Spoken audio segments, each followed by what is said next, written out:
G'day guys, welcome back to Supercoach with DR and welcome to the Round 7 review. Hope you all had a ripper of round yourself this week. Now you're probably wondering why I've got the Google screen up at the moment. Now it's because for the first time in a very, very long time, I just didn't watch basically any football this weekend. I did watch one of the early games and I did watch the Brisbane-Sydney game, but mind you, I'd had to record it and I started watching it at about 7:30 Sunday night. And apologies, that's the reason why I didn't get the round review out. I haven't actually looked at my side yet. What I've got my son to do is to log in to Massim, get obviously the homepage up and then the team up. And I've got him to check it out. He reckons I'll be pretty happy, but I'm not too sure. I'm a little bit nervous here, but very, very quickly. Early on the Friday, power went out. Gone. Not much you can do there.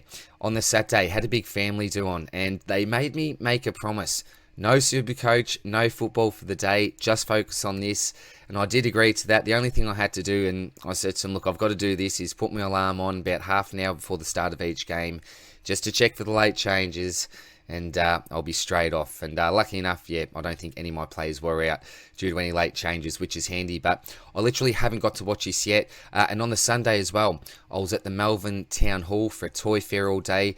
Some of you may already know that I do collect vintage action figures, so I went down there with a mate. We had a little bit of a stall.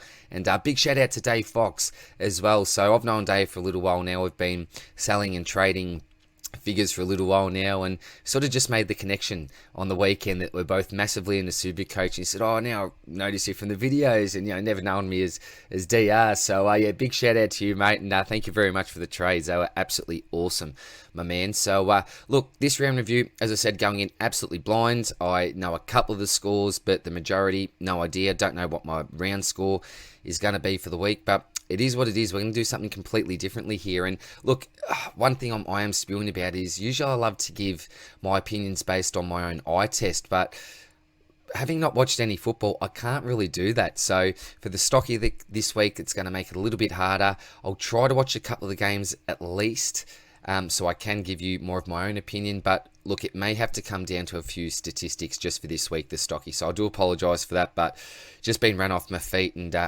no time to do any research yet. So my son's already got into this. Reckons I'll be sort of happy. He's not a big super coacher, but let's see how we're looking. 25.02, beautiful. But what's that, top 8%? What's happened this week? So jumping out of my skin at a 25.02. That might be, I think it's my best score of the year. But top 8%. So that means that there's some teams on absolute fire. I know a little bit of info. I know that apparently Gawn went really big, Stewart went really big, but I'm not too sure apart from that. So I'm waiting to see how my captain's going. I think that I'll be very, very happy with my man Lockie Neal, but 25.02 for the week, that's okay. My season rank 7,899 now, so I think I was around 10k the week before, so I suppose trending in the right direction. That's nice. I suppose my short-term goal is going to be to try to get into the top 5k, and then if I get to that spot, try to move up, maybe the top 3. I may be absolutely dreaming and wishing, because there's some big competition this year. There's a lot of good coaches that are struggling.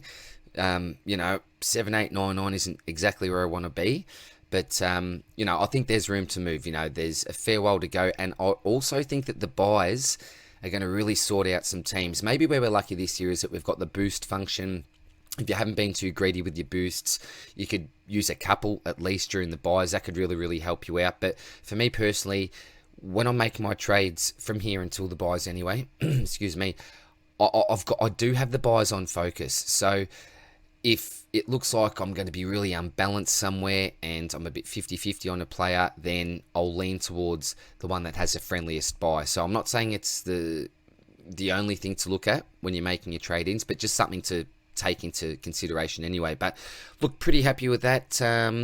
Yeah, let's see how the team actually went. So now, Shorty, that sticks out, a 152. So I do know, and I have heard as well, that Shorty is now, last week anyway, got a massive run through the midfield. So with a 152, that is absolutely phenomenal. And you can only imagine how damaging he'd be, midfield moving in, into the forward line with those big kicks in, some of those darts.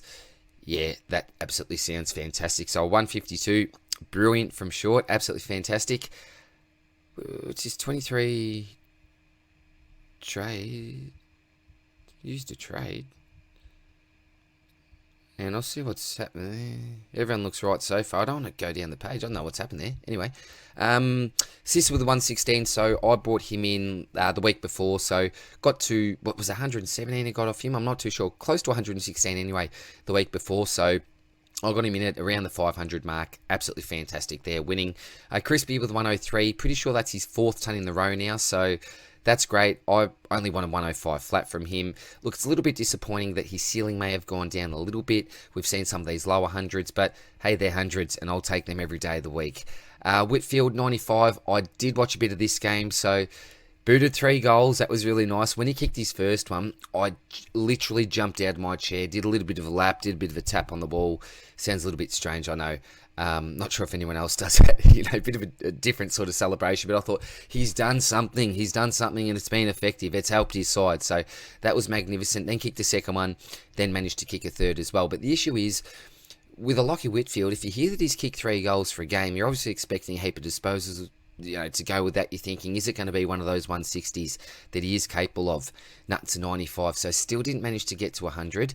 I didn't watch the end of this game, so not really sure exactly what happened towards the end there, but look, a 95, I'm not going to complain. That is absolutely fine after he's been pumping out mid-60s. Fingers crossed something can happen here. We know that he mentioned during the week that, he has been a little bit down on form. He does want to start to become more of a damaging player like he has been in the past. So hopefully he's going to focus on doing that. I hope that this change of role, is it going to be permanent? Part-time, I'm not too sure. You never know with Leon, do you? But I just want him going 95 plus. That would be fantastic every week. O'Driscoll 57, so his break even's going to be pretty highish, I think, this week. I was really wanting a 75 plus from him, particularly being on field, but it is what it is. Yeah, cash gen now is probably going to be halted for the short term, unless he can go another 100 plus at this stage. Paddy didn't play. Get well soon, mate. Hingy didn't play as well. I'll have to check out what happened during the Adelaide game. Not hopefully a couple of injuries, but maybe if there were, this bloke could come in. I know the scores, obviously, for the game, so yeah, they didn't go too well, did they, the Crows? So hopefully that's a good sign for Hingy, that he can come in, maybe for a couple of underperforming players. I'm not too sure at this stage, but at the end of the day, what I did last week from the trades, and I should have mentioned this, is that I traded out Rochelle. That was a really good move. I ended up trading out Cherry. I thought, yeah, he's a must trade. I'm not going to hold him for 4 weeks, and with the money that he's already made, I thought I'm happy enough with that. Move him on. And the other bloke was obviously Jack Hayes. So Sam Hayes came into the side, and I just went really big in the midfield. Oliver and Steele. Now, probably the sensible play would have been to just go with someone like a Parker, but I felt like if I don't get Steele now, and I've got the opportunity to, I probably won't get him, or it will be very late in the season. It's going to be hard to cough up the money for a bloke like Steele, and I have not had him in my side, and I hate to say this, all of 2021, and obviously all of 2022 so far. So, for the first time in a while, I can actually cheer this bloke on, not cover my eyes whenever he goes near the ball, or whenever the opposition team has the ball, because you know how much he loves to tackle. So, we're up to get him in. Now, a 122, yeah, not fantastic, but it's still good, isn't it? It's still okay. I was hoping for that scoring pattern to continue. We know what's happened from round 1 up to round 6. He's gone literally up every week. So I'm thinking, hey, a 150 on the cards here against Port. Unfortunately not, though. So a 122, that's okay, though. Hang on, what's going on here? Jack McRae 89, captain. Oh, you're kidding me. I must have forgotten to change it back over. Oh, man, and Dave will stick up for me here. So on the Sunday, we're going, yes, Lockie captain this week. We got a good feeling. McRae, no, we probably don't trust him. At the start of the week, I think my last round review, I thought, yeah, I'm just going to stick with McRae. But as I was thinking during the week, I'm like, do you know what? Bevo, I don't know if I can trust this bloke. It just worries me slightly. So I'm just going to leave him out of the loop this week. Go with something a little bit different. Go with Neil, on that Sunday. And that way I'll be able to check out how all the other captain scores have gone. Oh, man. I don't know what's happened there. I must have just forgotten to do it. So that's what that's almost an extra 100. That's almost a 20. Hang on. 187, 89, 25, 02. That's a 2600 score. I've just left at the door. That is shattering. That is shattering. Oh, man. I just realised that now. I'm so used to seeing the captaincy on McRae. Oh, Dave, I'm shattered, mate. All that Lockie Neal talk on the Sunday. To no avail. Now, I did know that Oliver got a 119, so I did check out. I had to ask someone to check this score out for me, and I thought, do you know what? No, it's normally look, when you say 120 to 125, it is a 119. I shouldn't have been greedy, but I thought, nah, just not quite up to par. I'm going to go with someone else, and I thought that I had it on Neil, but obviously McRae, he would have been probably my other selection anyway, if not for Neil. Well, it was out of Neil and McRae. I thought I'd gone with Neil. That's yeah, disappointing, but it is what it is. And this man, I didn't watch the game, but I was getting regular, information coming through from Dave. He was watching all the scores on his phone on the Sunday, and he's going, Miller, he's going well, and a 160. The man is back in town. I haven't looked at any stats, got no idea how he even got to this score. I'll obviously do that before the stocky, but my man is back, and all of a sudden, that season average is 117. So, what, he's only sort of your 4 points behind Oliver now, 5 points behind Jack McRae, and under 2 points behind Jack Steele. So all of a sudden, he's gone from, oh man, I can't believe I started him. I've never felt this way because, of my man love, and that's a little bit biased for the pick, I suppose. But now we're probably thinking, well, 117, that's okay. If he's now in good form again, can pump out some 130 to 140 types, well, he may even be on par with some of these other blokes here. So, yep, absolutely wrapped with that. All right. So, okay. So we'll look at it all here.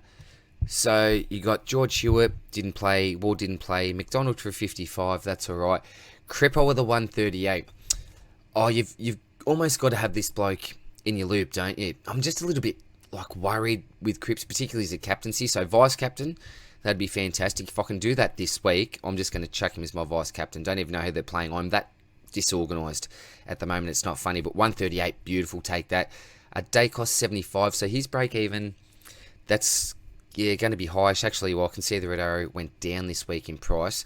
The good thing with Dacos is the fact that he's got the last buy, and he's such a capable rookie, so even if he leaks a little bit of coin, my plan is to just hold on to him, I think. And Horn Francis is another one with that late buy, that round 14 buy, so I might actually move him on this week, but if I can help it, I won't at this stage.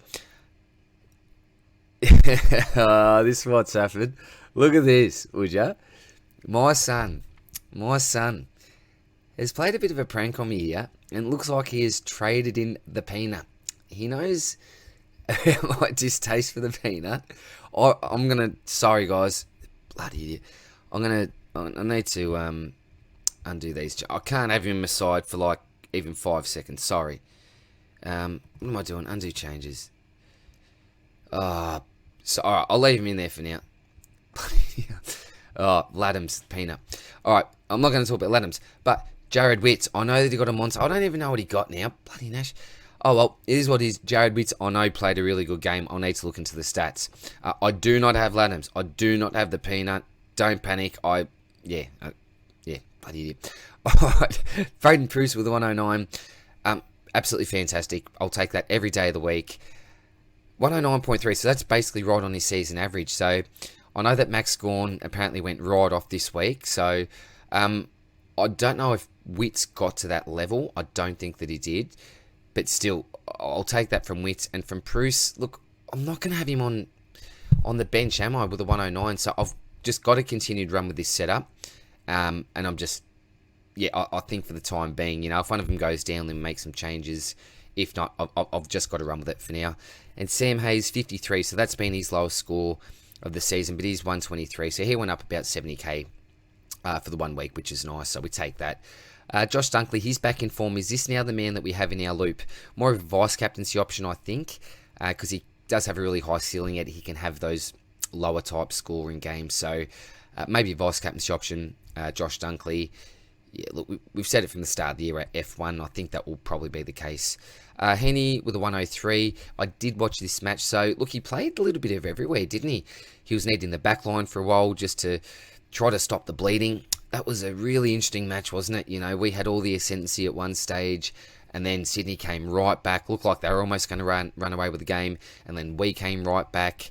Yeah, it was a really weird type game the way that it played out. But being a Brisbane supporter, I'm rapt with how the ending went. But Heaney 103. Look, we're getting a little bit excited, I think, at the start of the year with those 140 type scores. He's a man that can deliver more of those, but with a 103, I suppose it's still okay. We're getting to the ton, but we always want a little bit more from Isaac. Will Brodie with a 75, so lowest score he's put in for a while. Look, I still think he's keeper status. I'm not too sure what actually happened here. Hopefully he didn't get injured or anything. I don't think he did, but look, I'll check the stats out, but I'm not too worried about that.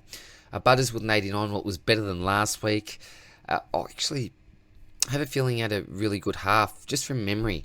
I think someone did mention to me that he had a good first half. I'm not too sure about that, so I'll need to check the stats out there. So not disaster type stuff, but certainly not what we want. We want at least 100 from Butters, even a score like that 103 from Heaney I'd take, but a season average of 91.7, actually a little bit more disappointing than what I thought, because we've got someone here, Cogs, has an average of 98.1, so phenomenal to think that I'm still questioning Canelio in my mind as a keeper, yet Zach Butters I've absolutely locked in as a keeper.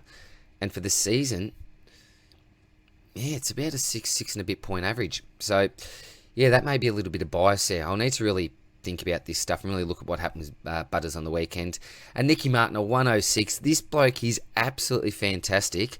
Probably him or Dacos, I think, has got to be our last upgrade. I'm just going to leave him on field for ages and just reap the benefits of those, 90 to 100 scores that he's delivering for us. And Dixon with a 42, well, he went up in price, that's okay.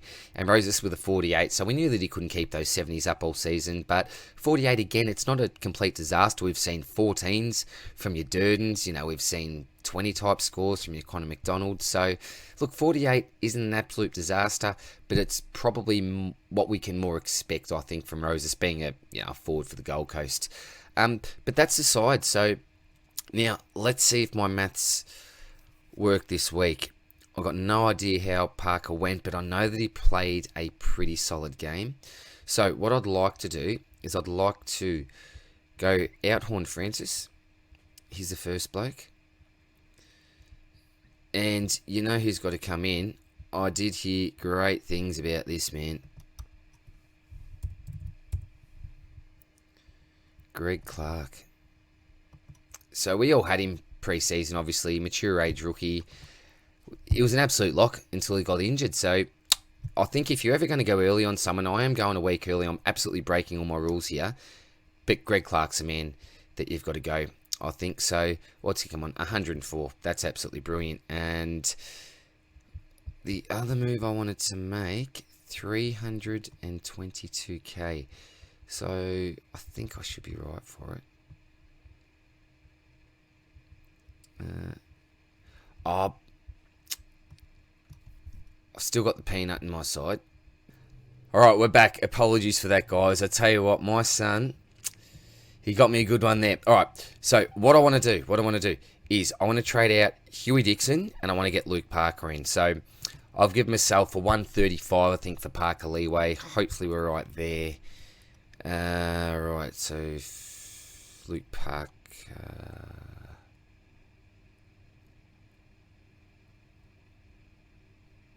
What did this bloke score? 150? Oh, you are joking me.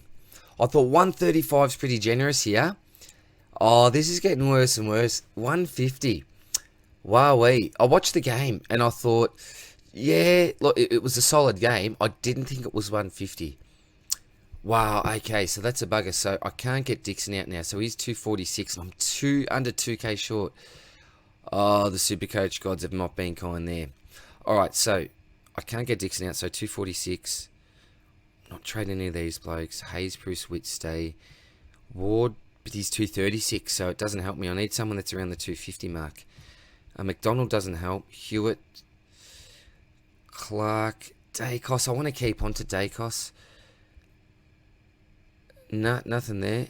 So it's probably got to be something from a backline, doesn't it?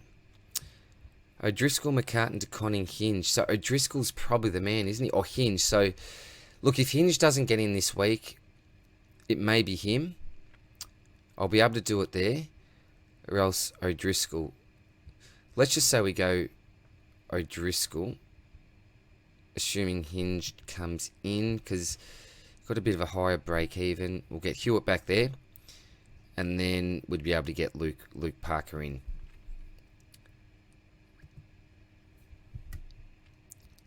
So if we do that, I do see a bit of an issue though. The issue with doing this is that I'm going to have one of Dacos or Clark that's going to be on the bench. I thought I'll just leave him in my forward line for now, because there's no one really here in my forward line that I want to bench. I want all these blokes on field. So I thought I'll just stick Parker there for now. So that's going to be, I suppose, a short-term issue, isn't it? No, so I can't do that. Yeah, that's a bit of a bugger.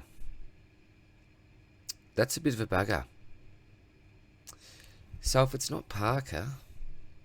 Alright, so what else can we do here? I don't think there's going to be any other mids, is there, that I'm... Go track. But I don't think track's good for my buys.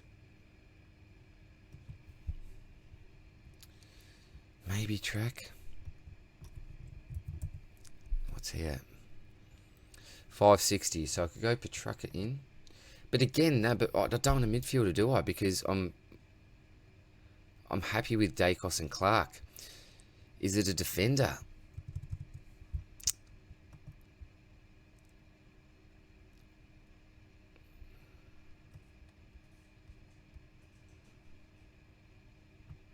But I don't want Hewitt coming in, can I? So it really does have to be a mid for this upgrade. That's a little bit unfortunate, so nothing else I can do unless it's a Hinge. So I could actually reset, get O'Driscoll back in. What have I got here? 537 with Hinge. Oh, hang on. Yeah, no, because I need Hewitt down back, don't I? Sorry, guys, I'm thinking on the run here. I usually have all this worked out. You've probably tuned out by now. What a terrible round review. I apologise. So sort by highest price. So a defender at 537. Yeah, see, Tommy Stewart 187 if you don't mind. Crikey, I haven't checked these out. With 097, I'm just going to go right down to who I can afford. 537. Bailey Dale. Bailey Dale's an interesting one. So 113, 105 average. That's more than Jack Crisp. 109 for a 3-rounder. The only issue is that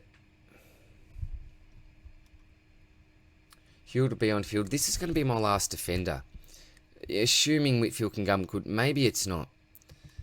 Alright, so you got Dale. Houston, I'm just not. McGovern, I'm not. Jordan Dawson. Just an almost type, yeah. Zorko, I don't trust his durability. Daniel Rich. Does he come good? Possibly. Aaron Hall, I couldn't, could I? Richie, 89. Nah, he's just... What's he? 20th on the list. Sard, I can't trust him. Wow, the Seagull is under 500k. 84, 3-rounder of 86.7. That is absolutely amazing. I cannot believe that. But again, look, to be honest, I thought 84 was probably generous. Actually, I probably can believe it, because thinking back to the game when I was watching it, he just wasn't one of the main men. I don't think he is anymore. I don't think I'm going to look down any further. Ridley with a 115. Harris, no, okay. So, Seagull, do I just wait? Do I just go that defense? Do you know what? I may just go track. Cop that just for the short term. Because I really do want... I do want this last defensive slot to be an out-and-out premium. So, I want it to be Stewart, Doherty or Sinclair, I think. One of those. I really like those three. So, what are we averaging? So, we've got without... nah. So, Doherty's averaging 114 this season. Stewart, well, massive now, that 120.